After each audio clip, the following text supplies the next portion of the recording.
Күш сынасу. Қазақ халқының той-томалақ, тілеу, мереке, мейрамдарының бір қызығы жиналған жұрттың тамашасы күш сынасу сайысы болмақ.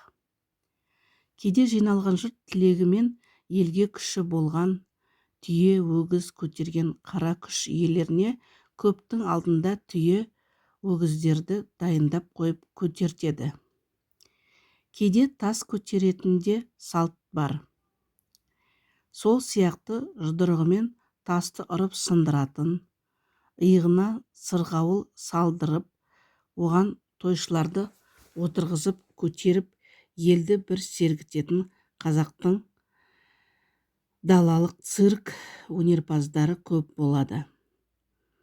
Қазақ халқы күш иелерін құрметпен оларға талай сый-сияпат көрсетіп жатады.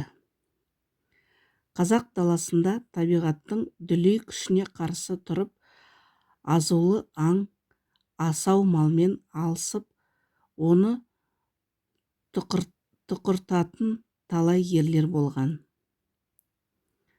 Бұлар күшін ел жиылған той мерекелерде бір көрсетіп қалады. Қазақ күресі. Қазақ халқының ұлттық ойын бәсеке сайысының бір түрі қазақ күресі. Көбінде той-томалақтарда, тілеу, ас беру, ұлы жиындарда жүргізіліп келген. Қазақ күресі таптық, рулық сипатта болады. Ертедегі қазақ күресінің өз ережелері болады. Қазақ күресінде басқа ұлттардан көрсететін көп палуан болмайды.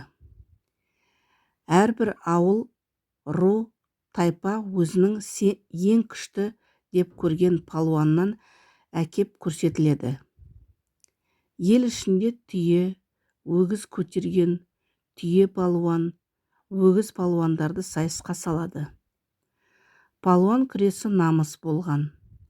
Қазақша күреске түсетін палуанды жақтастары арнайы атқа мінгізіп, сәнді шапанын жауып, сән-салтанатпен атын жетектеп келеді. Қарсы жағы да солай істейді. Күрес дөңгеленіп отырған халық ортасындағы жұмсақ алаңда болады. Палуандар тері шалбар киіп, белдеріне қайыс байлап, жалаңаяқ күреседі. Күрестің шарты жауырыннан жерге тигізу болады.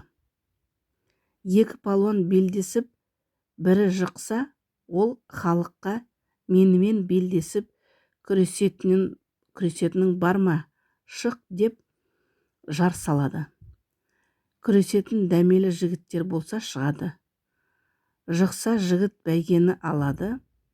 Осылай әділ жүреді. Палуандарды халық сыйлайды. Кейде күрес даушарға да айналып жатады. Күресер алдында палуандар рухтарын шақырып, ру, тайпа ұрандарын айтып, бүркітше қомданып, бураша шабынып, айбат көрсетеді. Палуаны жыққан ру жеңіске жетіп, шаттанса, палуаны жығылған тайпа бірге кіріп кете жаздайды. Палуан қазақ халқында ерекше күш иесі.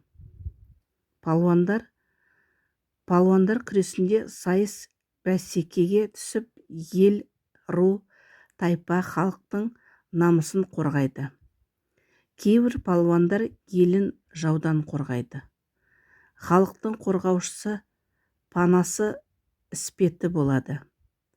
Жауырынды жерге тимеген палуандарға халық алыптар дәу, шомбал палуан, тізесі жерге тимеген, жауырыны жерге тимеген, жығылып жер иіскемеген, түйе, өгіз көтерген палуандар деген әртүрлі атақтарды береді.